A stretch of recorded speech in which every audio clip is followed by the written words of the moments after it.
Episode number 4 without oil cooking. இன்னைக்கு நம்ம பார்க்க போறது எண்ணெய் இல்லாம வாழைப்பூ கூட்டு எப்படி செய்யறதுன்னு பார்க்க போறோம். அதுக்கு நான் அடுப்பு பற்ற வச்சு ஒரு கடாயை வச்சாச்சு. கடாயும் காஞ்சாச்சு. இப்போ வெறும் கடாயில கொஞ்சமா கடுகு சேர்த்துக்கலாம், கொஞ்சமா ஜீரகமும் சேர்த்துக்கிறேன், 2 காஞ்ச மிளகாவை கிள்ளி சேர்த்துக்கிறேன். கடுகு பொரிய ஆரம்பிச்சிடுச்சு.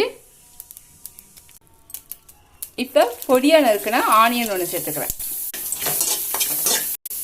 ஊற வச்ச பாசிப்பருப்பையும் சேர்த்துக்கிறேன். பொடியா நறுக்குன 2 தக்காளியும் சேர்த்துக்கிறேன். நல்லா வணக்கி விட்டுக்கலாம். கொஞ்சமா கறிவேப்பிலை, தேவையான அளவு உப்பு, மஞ்சள் பொடி, பெருங்காய பொடி நல்லா வணக்கி விட்டுக்கலாம். இப்ப சுத்தம் பண்ணி நறுக்கி வச்ச வாழைப்பூவையும் சேர்த்துக்கலாம். இதுல ஃபைபர் கண்டென்ட் ஜாஸ்தியா இருக்கு. உடம்புக்கு ரொம்ப நல்ல, வயிற்று புண்ணெல்லாம் நல்லா ஆத்தும். ஒரு 5 நிமிஷம் மிதமான தீயில வச்சு மூடி போட்டு வேக வச்சிடலாம். இப்போ 1 டம்ளர் அளவு தண்ணி சேர்த்து நல்லா வேக வச்சுக்கலாம்.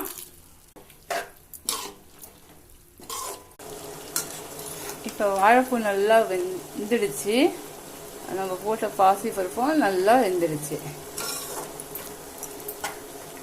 இப்போ அரைச்ச தேங்காய் விதை சேர்த்துக்கலாம்.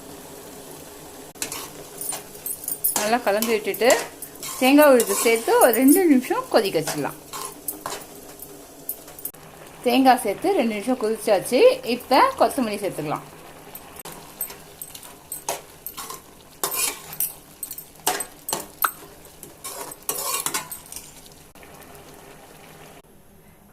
நம்ம வாழைப்பூ கூட்டு ரெடி ஆயிடுச்சு. நீங்களும் ட்ரை பண்ணி பாருங்க. பிடிச்சிருந்தா நம்ம சேனலை சப்ஸ்கிரைப் அண்ட் லைக் பண்ணுங்க. தேங்க்யூ.